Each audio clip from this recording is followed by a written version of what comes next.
Shalom Bapak dan Ibu sekalian, selamat mendengarkan khotbah dalam channel ini. Jangan lupa like dan subscribe. Terima kasih. Shalom Ibu Gembala Debbie Basjir. Nama saya Bapak Aris Umbu. Ya, saya berasal dari NTT. Asli orang NTT, saya pengikut setia Mesbah Doa dan juga Mesbah Syukur sampai saat ini, mulai dari tahun 2020, sekitar bulan Mei atau Juni tahun 2020. Walaupun saya tidak mengikuti live-nya, tapi saya hanya mendownload ya setiap hari dan semua khotbah-khotbah ibu lainnya. Barulah saya tonton ulasannya karena tempat saya bekerja tidak memungkinkan untuk saya bisa ikut saat ibu live. Saya mau bersaksi tentang kebaikan Tuhan yang tidak pernah habis dalam hidup saya. Pertama, saya mau mengucapkan syukur dan berterima kasih kepada Tuhan Yesus karena melalui Ibu Gembala Debbie, saya sangat diberkati atas khotbah-khotbahnya yang mudah dipahami. Bahkan apa yang Ibu baca tentang ayat itu, Ibu langsung menguraikannya sehingga saya banyak mengerti, sehingga semakin saya tidak bosan mendengarkannya. Dan yang membuat saya disadarkan lewat khotbah-khotbah Ibu, karena khotbah Ibu itu tegas, padat, singkat, dan tidak pandang bulu untuk menyampaikan kebenaran firman Tuhan. Mau tersinggung atau tidak tersinggung, pokoknya Ibu tetap menyampaikan kebenaran. Amin ya. Dan saya senang yang selalu Ibu tekankan dalam khotbah Ibu adalah bagaimana kita hidup berkenan dan hidup di dalam kekudusan. Sehingga saya banyak diubahkan oleh Tuhan lewat khotbah-khotbah Ibu, puji Tuhan ya. Walaupun saya tinggal dan bekerja bersama dengan orang yang tidak seiman dan yang tidak mengenal kebenaran, namun saya berusaha, Bu.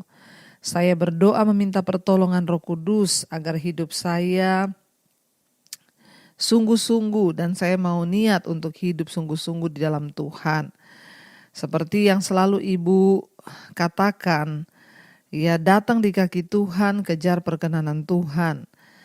Bagaimana hidup yang berkenan di hadapan Tuhan. Inilah kesaksian saya, Bu. Saya beberapa waktu yang lalu mengalami gatal-gatal dan itu sudah berjalan sekitar 5 bulan lebih. Saya tidak tahu apa yang menjadi penyebabnya karena tidak ada rumah sakit di sini dan juga tidak ada dokter. Tempat saya bekerja ini ya, jadi benar-benar tidak ada dokter, tidak ada rumah sakit ya. Karena ini di kepulauan, Saudara. Sehingga saya tidak dapat memeriksakan diri. Sakit saya ini adalah saya mengalami gatal-gatal dari kepala sampai ke wajah, sampai ke leher, ketiak, dan semua badan saya. Kalau sudah gatal, saya tidak tahan lagi, apalagi kalau itu tengah malam. Saya hanya bisa ambil air panas, lalu saya lap-lap, ya baru saya bisa merasakan enak, lalu saya bisa tidur. Kalau yang dulu pinggang saya ukuran celananya 43, sekarang sudah tinggal 32. Karena kalau siang saya berkeringat dan wajah saya sangat pedas. Kalau sudah tidak tahan, kadang saya langsung pergi mandi di sungai. Kadang 3 atau 4 kali mandi tiap hari. Saya terus berdoa, berlutut dan menangis di kaki Tuhan. Kadang kalau malam saya ambil air panas, saya kompres di bagian yang gatal. Baru saya bisa tidur dan pagi saya bangun, kepala saya gatal lagi, muka saya gatal. Ya, dan saya langsung ke sungai. Seterusnya begitu terus dan terus. Dan selama ini saya cuma ikut doa apa yang Ibu Debbie selalu katakan. Saya berdoa, Tuhan, kalau sakit ini datang dalam tubuhku karena dosa, saya mohon pengampunan. Tapi kalau sakit ini, gatal-gatal ini karena kuasa iblis, saya patahkan, saya ikat di dalam nama Tuhan Yesus. Namun kalau memang Tuhan mengizinkan, maka berilah saya kekuatan untuk melewati semua ujian ini dalam nama Tuhan Yesus. Amin. Setiap kali Ibu Debbie berdoa untuk orang yang sakit, Ibu berkata letakkan tanganmu di bagian yang sakit. Karena sakit saya itu gatal di kepala, di wajah, di ketiak, dan semua badan saya, maka saya meletakkan tangan tuh berpindah-pindah, Bu. Ya, ketika Ibu berdoa. Dan saya selalu melakukan itu. Dan saya bersaksi hari ini, puji Tuhan, Bu, ya, karena anugerah Tuhan dan bilur Tuhan Yesus sekarang saya sudah disembuhkan, puji Tuhan.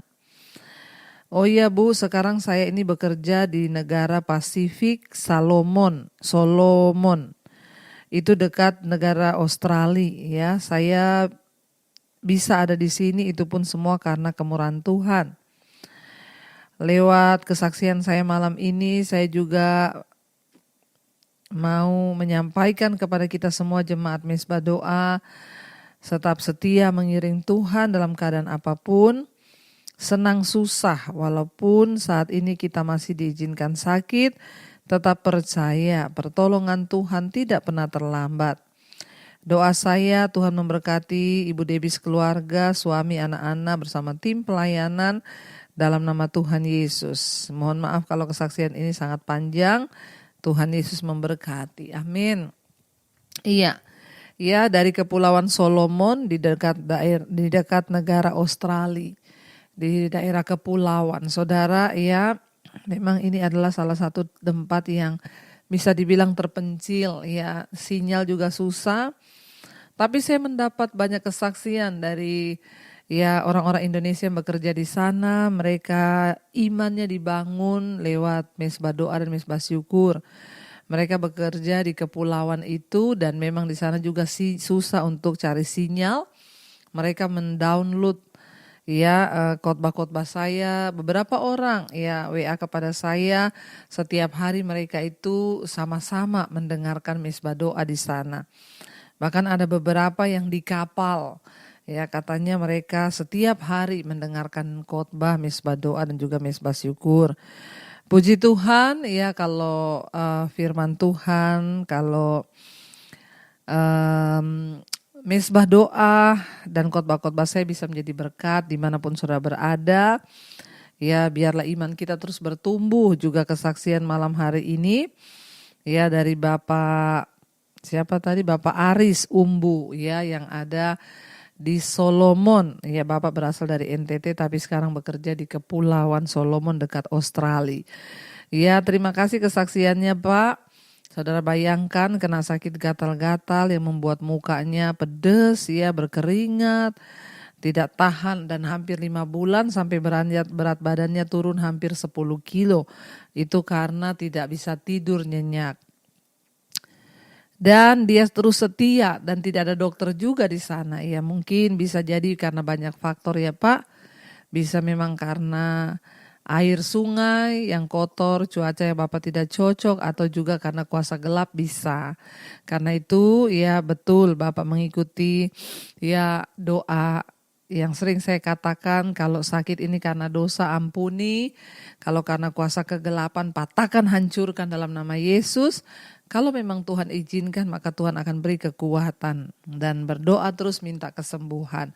Puji Tuhan Bapak sudah disembuhkan, kami berdoa Pak teruslah kuat dalam iman sekalipun jauh dari tanah air. Ya Tuhan melihat hati dan imanmu bekerja, ya jadilah teladan dan berkat bagi ya orang-orang yang belum mengenal Yesus di sana. Terima kasih buat kesaksiannya hari ini, puji Tuhan, Tuhan Yesus memberkati. Baik saudara, kita akan melanjutkan pembacaan firman Tuhan hari ini. Kita sekarang sudah di Keluaran pasal yang ke-11. Tadi malam kita sudah selesai dengan Keluaran pasal yang ke-10, bagaimana Tuhan mengizinkan tulah gelap gulita terjadi di Mesir. Sehingga ya para tukang sihir di Mesir kewalahan karena mereka punya dewa matahari yang diagungkan sebagai ya dewa dari segala dewa. Tetapi ternyata dewa matahari tidak bisa memberi terang ketika Tuhan menulahi mereka dengan gelap gulita yang sangat luar biasa, gelap gulita itu. Dan akhirnya Firaun tetap ya membohongi Musa untuk membawa bangsa itu keluar, tapi ternyata tidak diizinkan. Dan sekarang kita akan lanjutkan Keluaran pasal yang ke-11, tulah ke-10 diberitahukan. Pasal yang ke-11 ayat yang pertama, berfirmanlah Tuhan kepada Musa, aku akan mendatangkan satu tulah lagi atas Firaun dan atas Mesir. Sesudah itu ia akan membiarkan kamu pergi dari sini Apabila ia membiarkan kamu pergi, ia akan benar-benar mengusir kamu dari sini, ya. Tuhan berkata, kali ini tidak main-main. Ya, itulah yang terakhir yang akan Tuhan berikan kepada mereka, yang akan benar-benar membuat mereka itu takut dan akhirnya mengusir orang Israel dari sana. Ayat yang kedua, baiklah katakan kepada bangsa itu supaya setiap laki-laki meminta barang-barang emas dan perak kepada tetangganya dan setiap perempuan ya kepada tetangganya pula. Ayat 3, lalu Tuhan membuat orang Mesir bermurah hati terhadap bangsa itu. Lagi pula Musa adalah ya seorang yang sangat terpandang di tanah Mesir, di mata pegawai-pegawai Fir'aun dan di mata rakyat. Jadi ya Tuhan menyuruh seperti yang pernah dia firmankan dulu. Tuhan berfirman kalau pergi ya minta emas perak harta orang Mesir untuk kamu bisa bawa. Maka Tuhan membiarkan ya orang Mesir bermurah hati sehingga ya bangsa Israel itu hanya meminta dan mereka dengan sukarela memberikan. Apalagi ya karena Musa itu adalah orang yang terpandang. Bahkan di depan mata para pegawai Fir'aun, ya pada orang-orang Mesir, Musa itu terpandang, saudara. Ayat 4, berkatalah Musa, beginilah firman Tuhan pada waktu tengah malam, aku akan berjalan dari tengah-tengah Mesir. Ayat 5, maka tiap-tiap anak sulung di tanah Mesir akan mati. Dari anak sulung Fir'aun yang duduk di tahtanya sampai kepada anak sulung budak perempuan yang menghadapi batu kilangan. Juga segala anak sulung hewan dan seruan yang hebat akan terjadi di tanah Mesir, seperti yang belum pernah terjadi dan seperti yang tidak akan pernah terjadi lagi. Saudara bisa bayangkan, itulah yang ke-10 kematian anak sulung. Semua anak sulung mati, saudara. Jadi pasti bangsa Mesir berduka karena setiap rumah punya anak sulung, setiap keluarga punya anak sulung, dan bukan hanya anak mereka. Ternak mereka juga yang sulung semuanya akan mati, kata Tuhan. Ya, sehingga Tuhan berkata, beritahu kepada Musa, ya, seruan yang hebat itu akan terjadi. Ya, beritahu kepada Fir'aun, ya, Tuhan berkata kepada Musa, seruan tangisan yang hebat akan terjadi di Mesir karena kehilangan anak sulung. Ayat 7, tetapi kepada siapa juga dari orang Israel, seekor anjing pun tidak akan berani menggonggong, baik kepada manusia maupun kepada binatang, supaya kamu mengetahui bahwa Tuhan membuat perbedaan antara orang Mesir dan orang Israel. Ya, tapi Tuhan berkata bagi bangsa Israel tidak akan terjadi itu, bahkan anjing pun tidak akan menggonggong orang Israel, karena Tuhan menyatakan perbedaan antara orang Israel dan orang Mesir.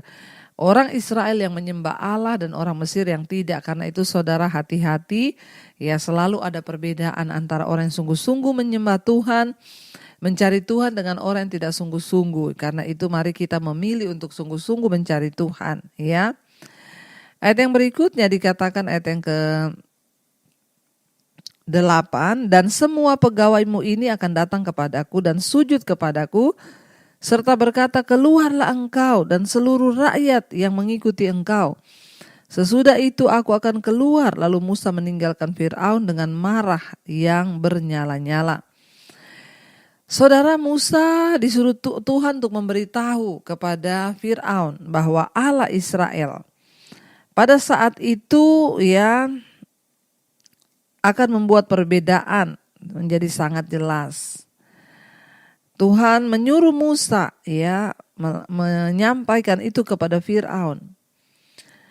Ya, kenapa saudara? Karena Tuhan itu mengetahui bahwa orang Ibrani akan menjadi umat pilihannya, makanya akan ada perbedaan. Perbedaan tersebut juga terbentuk di dalam pikiran Musa. Namun orang-orang Ibrani tetap melihat perbedaan tersebut hanya dalam kaitan dengan budak dan orang-orang merdeka. Belakangan ketika mereka berada di padang gurun, Allah baru akan mengajari mereka hukum-hukum, prinsip-prinsip, dan nilai-nilai yang akan membuat mereka berbeda sebagai umatnya. Ingatlah bahwa Allah melihat kita, ya itu bukan soal ya akan menjadi apa kita nanti atau apa kita sekarang, ya tapi ini adalah soal keadaan kita sekarang. Tuhan melihat bangsa Israel, lalu dia menyatakan perbedaan. Karena memang pada saat itu mereka adalah umat pilihan Tuhan. Ya, orang-orang yang sudah dipilih oleh Tuhan. Kita pun adalah orang yang dipilih oleh Tuhan. Karena itu hidup kita harus berbeda saudara dengan yang lain ya. Musa berkata, semua akan mati dan nanti akan pegawai-pegawaimu akan datang dan sujud kepadaku serta mereka akan berkata, keluarlah, keluarlah. Saudara, ya kita mungkin heran ya, bagaimana mungkin Firaun itu begitu bodoh. Dia sudah melihat keajaiban Tuhan yang begitu dahsyat, ya, tetapi dia tetap tidak mau ya membuka hati untuk menerima kedahsyatan Tuhan. Dia tidak mau menerima mujizat-mujizat yang sudah Tuhan buat yang begitu banyak di tanah Mesir.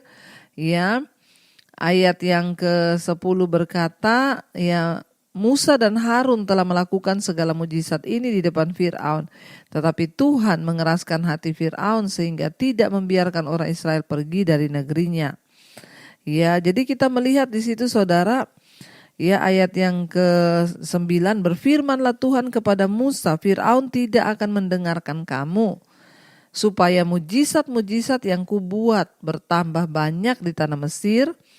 Ya, Musa dan Harun telah melakukan segala mujizat ini di depan Firaun, tetapi ya Tuhan mengeraskan hati Firaun sehingga tidak membiarkan orang Israel pergi dari negerinya. Ya, jadi kita melihat saudara, ya memang karena kekerasan hati Firaun lah makanya Tuhan memang mengeraskan dia. Supaya apa? Semakin banyak mujizat yang dinyatakan, semakin banyak tanda, maka semakin orang Mesir akan percaya. Rakyat Mesir juga akan percaya saudara ya. Lalu di sana ya kita melihat saudara ya kenapa Firaun itu hatinya begitu keras dan dia tetap tidak mau terbuka. Ya, Firaun telah membuat keputusan jauh sebelum tulah-tulah itu terjadi. Dan dia tidak dapat percaya bahwa ada orang lain yang lebih besar daripada dirinya. Ketidakpercayaan yang bodoh ini membuat hatinya begitu keras sehingga bencana yang besar sekalipun ya tidak akan dapat melembutkan hatinya. Pada akhirnya dibutuhkan bencana yang lebih besar lagi. Ya, dan yang terakhir yaitu kematian anaknya sendiri. Dan hal itu dilakukan Tuhan untuk memaksa dia mengakui otoritas Allah. Sebenarnya bukan hanya soal melepaskan bangsa itu pergi, tetapi Firaun ini hatinya itu masih tetap sombong dan tidak mau mengakui Allah Israel. Jadi titik poinnya itu di situ. Kenapa Tuhan mengeraskan hatinya terus? Ya, karena dia tetap tidak percaya. Sekalipun mungkin dia mau melepaskan mereka, tapi dia tetap tidak akan mengakui Tuhan. Nah, tujuannya Tuhan melakukan hal itu adalah supaya Firaun ini mengaku bahwa Allah itu ya besar, Allah itu baik, Allah itu hebat, dan Allah itu punya otoritas. Ingat saudara, Tuhan memberikan kita kehendak bebas dan dia tidak bisa memaksa hati kita untuk percaya kepada dia. Karena itu pilihan manusia. Kalau hari ini ada orang-orang yang tidak membuka hatinya untuk mengikuti Tuhan tetap hidup dalam dosa, ya itu urusannya. Karena Tuhan tidak akan memaksa orang untuk percaya kepada dia. Itu adalah pilihan dan Tuhan melihat hati. Ini yang menyebabkan kenapa Tuhan terus mengeraskan hatinya untuk membiarkan orang Israel pergi. Karena titik poinnya yang Tuhan mau adalah Firaun menerima Tuhan, mengakui Tuhan ya sebagai Tuhan yang berdaulat, yang besar, yang sudah menciptakan dia.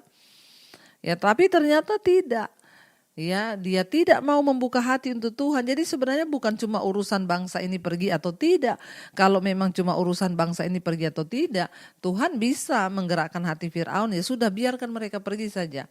Tapi titik poinnya di sini adalah Tuhan mau menyelamatkan juga Mesir kalau mereka mau percaya dan menerima Allah Israel itu sebagai Allah yang besar. Tapi ternyata tidak, saudara ya. Kita melihat di sini kesombongan Firaun itu tidak membuat ya dia melembutkan hatinya sekalipun dia sudah melihat ya keputusannya dia yang mengeraskan hati itu yang membuat tulah-tulah demi tulah itu terus terjadi. Namun dia tetap tidak mau percaya pada Allah ya karena dia merasa bahwa dia lebih daripada Allah, saudara. Kepercayaan hatinya yang bodoh itulah yang menyebabkan bencana besar. Ya, dan pada akhirnya Tuhan harus merencanakan lagi bencana yang lebih besar lagi, kematian anak sulung. Ya, dan waktu itu pun dia ingin Allah pergi, ya, tidak memerintah di negerinya. Lihat saudara, ya, betapa sombongnya Firaun. Dia bukannya berlutut mengakui Tuhan, ya, malah dia juga ya menolak Allah, tetap menolak Tuhan. Ya, Tuhan itu selalu menunggu kita datang padanya. Dia mau kita yang datang berinisiatif untuk mengakui Dia. Karena Tuhan tidak bisa memaksa orang untuk mengakui dan menerima Dia. Itu adalah keputusan hati. Ketika kita membuka hati pikiran kita, karena itu kita mengerti sekarang kenapa Tuhan mengeraskan hatinya terus untuk melepas bangsa ini. Karena goalnya bukan hanya bangsa ini bisa lepas dari Mesir, tapi orang Mesir itu harus mengakui Tuhan, menerima Dia, tapi ternyata tetap hatinya keras, saudara. Ya, apakah Allah benar-benar mengeraskan hati Firaun, ya, dan mendorongnya untuk berbuat salah? Jadi kita melihat, saudara, bahwa sebelum mulainya 10 tula, Musa dan Harun telah menyatakan apa yang akan Allah lakukan kepada Firaun, ya. Tetapi tetap dia mengeraskan hati untuk tidak mau mempercayai Tuhan. Saudara, ya, kita melihat di sini bahwa ya dia Tuhan yang sebenarnya bermurah hati. Cuma satu yang dia tunggu, hati yang terbuka untuk menerima Dia, mengakui Dia, sebab Dialah yang menciptakan kita. Karena itu hari ini firman Tuhan berkata, kalau engkau mendengarkan suaranya, janganlah keraskan hatimu. Bertobatlah, akuilah Tuhan di dalam segala lakumu, maka ya Dia akan menyertai segala langkah hidup kita. Mari kita merenungkan firman ini, saudara. Terima kasih Bapa, kami belajar malam ini tentang bagaimana kami tidak boleh mengeraskan hati untuk menerima keputusan Tuhan, kedaulatan Tuhan, mengakui Engkau sebagai Tuhan, Juru Selamat dan Raja di hidup kami. Ajar kami memiliki hati yang tunduk kepada Tuhan, kepada kehendak-Mu Bapa. Ajar kami melembutkan hati untuk taat kepada Tuhan, karena hati yang keras itu membuat berkat Tuhan terhalang, bahkan kutuk demi kutuklah yang akan kami alami.